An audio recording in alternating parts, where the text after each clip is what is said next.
It was easy, even from the beginning, to know that registries and registrars and so forth should be a part of ICANN and should have a role to play in the decisions that it made. But it was not at all clear what, if any, role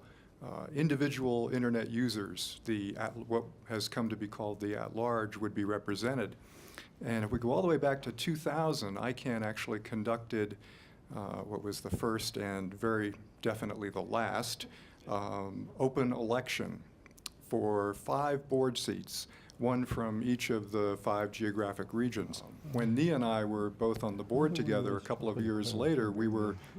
2 of the originally 5 and ultimately winnowed down to 3 members of the Evolution and Reform Committee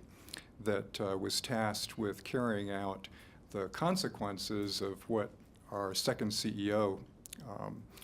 Stuart Lynn, had identified as an organizational crisis that was going to prevent ICANN from continuing to fulfill its mission.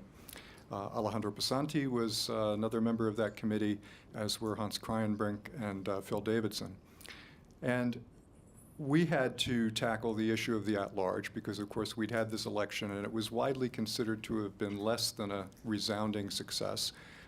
notwithstanding the fact that it was completed and it did seat 5 directors.